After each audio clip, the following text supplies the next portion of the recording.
Hello दोस्तों, कैसे हैं आप सभी। स्वागत है आप सभी का आज की नई वीडियो में। आज की वीडियो में हम माध्य निकालना सीखेंगे बहुत ही आसान तरीके से। दोस्तों, माध्य निकालने के लिए मुख्यतः तीन विधियां होती हैं। एक होती है प्रत्यक्ष विधि, एक होती है कल्पित माध्य विधि और दूसरी होती है पग विचलन विधि।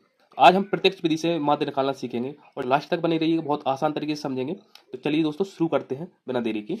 सबसे पहले हम देखेंगे माध्य क्या होता है। माध्य की परिभाषा क्या है? चरों के औसत मान को समांतर माध्य कहते हैं और इसे x बार से क्या करते हैं, दर्शाते हैं। किससे दर्शाते हैं हम? x पर बार से, ठीक है ना। इसे हम दर्शाते हैं और क्या होता है, चरों के औसत मान को हम समांतर माध्य कहते हैं। चरों का क्या? औसत मान, ठीक है। अब यहाँ पर सूत्र लगेगा हमारा x बार बराबर सिग्मा f1 x1 बटे सिग्मा f1, ठीक है। तो सिग्मा का मतलब क्या होता है? जोड़, क्या होता है? जोड़ या योग, ठीक है। सिग्मा का मतलब समझ में आ गया। और जहां पर F1 आ जाए, क्या आ जाए? F1, तो F1 क्या होता है? बारंबारता होती है। क्या होती है? बारंबारता। F1 क्या होता है? बारंबारता होती है, ठीक है। और X1 क्या होता है? वर्ग चिन्ह होता है। क्या होता है? वर्ग चिन्ह। X1 यानी कि वर्ग चिन्ह और F1 यानी कि बारंबारता, ठीक है। अब हम वर्ग चिन्ह निकालने का सूत्र क्या होता है? X1 बराबर उच्चतम सीमा, ठीक है। कैसी? उच्चतम सीमा प्लस निम्नतम सीमा बटा 2 होता है, ठीक है। ये 100 बार वर्ग चिन्ह निकालने का सूत्र होता है, ठीक है। मैं अभी अपन सीखेंगे किस तरीके से निकाला जाता है। चलिए अब शुरू करते हैं। समझ में आ गया होगा आपको। बारंबारता किससे दर्शाते हैं हम? F1 से। और वर्ग चिन्ह किससे दर्शाते हैं? X1 से, ठीक है। और माध्य को x बार से, ठीक है। तो आपके पास एक सारणी इस तरीके से मिल जाएगी, उसमें आपको देखने को मिल जाएगा कि माध्य निकालिए, ठीक है। जैसे प्रश्न है, पौधों की संख्या दी जाए हमें और इसमें घरों की संख्या दी है, ठीक है। हमको क्या निकालना है? इसका माध्य निकालना है। तो हमको क्या करना है? इस तरीके की सारणी बना लेना है। पहले पौधों की संख्या और घरों की संख्या लिख लेना है। यहाँ पर जो घरों की संख्या है वो जी है, पौधों की संख्या है वो जी है, ठीक है। तो हमने जी यहाँ पर लिख ली और यहाँ पर लिखा है इसका वर्ग अंतराल। तो जी इसको क्या बोलते हैं हम? वर्ग अंतराल बोलते हैं। यानी कि सब में अंतर है। कितने कितने का अंतर है इसमें? देखें, 0 से 2, 2 से 4, 2 2 का अंतर है इसमें, ठीक है। इसलिए इसको वर्ग अंतराल बोलते हैं।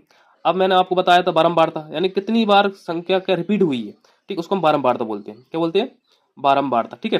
कितनी बारंबारता है जी? F1 से दर्शाएंगे। वर्ग चिन्ह यहाँ पे हमको निकालना अभी बताया, उच्चतम सीमा और प्लस निम्नतम सीमा। जो होती है निम्नतम सीमा और जो होती है उच्चतम सीमा, यानी इन दोनों को जोड़ दो और 2 का भाग दे दो, तो हमारा क्या निकल आता है? वर्ग चिन्ह निकल आता है, ठीक है। तो दोस्तों, आपको प्रश्न में इस तरीके से देखने को मिल जाएगा, ठीक है। तो हमको 2 कॉलम तो ऐसे कैसे रह जाएंगे? हमको 2 और बनाने पड़ेंगे, क्योंकि जो प्रत्यक्ष विधि का सूत्र होता है वो क्या होता है? वो होता है x बार बराबर सिग्मा F1 x1 बटे सिग्मा F1। तो हमको क्या निकालना है? F1 और x1 निकालना है। इसके लिए हमको क्या? वर्ग चिन्ह निकालना पड़ेगा, ठीक है। और F1 तो जिसको दिया ही होता है पहले से, ठीक है। तो 2 कॉलम हमको निकालना है। तो पहले वर्ग चिन्ह निकालेंगे तो क्या करेंगे हम? उच्चतम सीमा और निम्नतम सीमा को जोड़ देंगे। 0 और 2 को जोड़ेंगे तो कितना आ जाएगा? 2 आ जाएगा। और 2 में फिर कितने का भाग देना हमको? 2 का भाग देना, तो कितना आ जाएगा? 1 आ जाएगा। उच्चतम सीमा प्लस निम्नतम सीमा बटे 2 होता है, ठीक है। आपको सूत्र बताया था। इसी प्रकार 2 और 4 देखेंगे, 2 और 4 जोड़ेंगे, 2 और 4, 2 और 4 जोड़ेंगे, कितना आ जाएगा? 6। 6 में 2 का भाग दे देंगे हम, कितने आ जाएगा? 3 आ जाएगा। यहाँ पर कितना आ जाएगा? 3 आ जाएगा। फिर इसको 4 और 6 कितना हो जाएगा? 10 हो जाएगा। 10 में 2 का भाग देंगे, 5 आ जाएगा। फिर कितना हो जाएगा? 14 हो जाएगा। फिर कितना आ जाएगा? 7 आ जाएगा। फिर जी कितना हो जाएगा? 18 हो जाएगा। 8 और 10 18, 18 में 2 का भाग 9। फिर कितना हो जाएगा? 22 हो जाएगा। 22 में 2 का भाग कितना आ जाएगा? 11।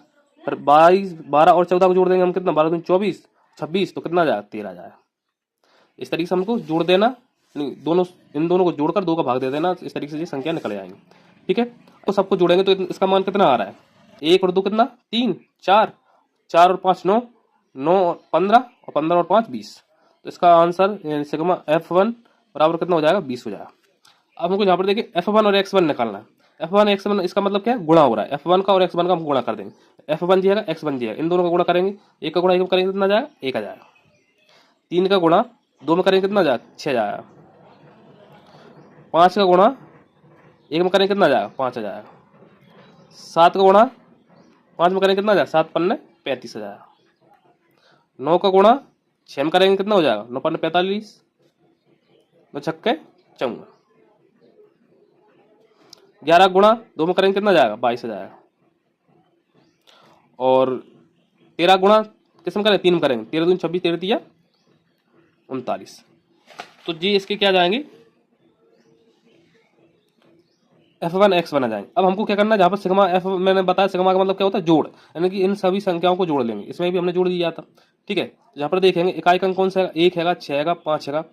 तो 1 और 6 और 5 कितने हो गए 12, 12 5 17, 17 4 कितना 21, 21 और 2 कितना होता है 21 और 2 23, 23 और 9 कितना 32, 32 की 2। और जहाँ पर देखेंगे 3 और 5 8, 8 और 2 10, 10 3 13, यानी हासिल 3 कितना हो जाएगा 16, नहीं 162 आ जाएगा ये, ठीक है। अब हमको कुछ नहीं करना है।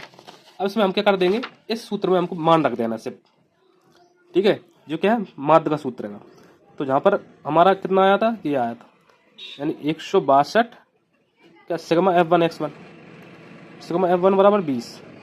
हम इसका क्या दे देंगे, भाग दे देंगे, इसको काट देंगे। 20 से हम 162 भाग देंगे कितना जाएगा 20 अट्ठा कितना होता है 160 होता है। बचा 2 दशमलव धर देंगे, 0 धर देंगे तो 20 एकम 20। तो जहाँ पे हमारा जो माध्य आएगा वो कितना जाएगा x बराबर हम x बार बराबर में आ जाएगा 8.1। इसका जी माध्य निकल के आ गया। इस तरीके से हम क्या करते हैं माध्य निकालते हैं, ठीक है। जहाँ पर एक और सूत्र आपको लिखे देता हूं मैं वर्ग चिन्ह निकालने का, ठीक है। वर्ग चिन्ह बराबर क्या होता है निम्नतम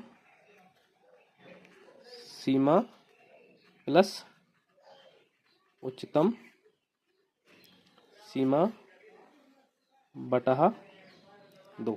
ये वर्ग चिन्ह निकालने की, यानी ये निम्न सीमा है, जो उच्च सीमा, इनको जोड़कर 2 का भाग दे देना, तो ये आपको मान निकल आएगा, ठीक है। तो मैं आशा करता हूँ आपको अच्छी तरीके से समझ में आ गया होगा। वीडियो पसंद आई तो लाइक शेयर और चैनल सब्सक्राइब जरूर करें। मिलते हैं नेक्स्ट वीडियो में, तब तक के लिए जय हिंद।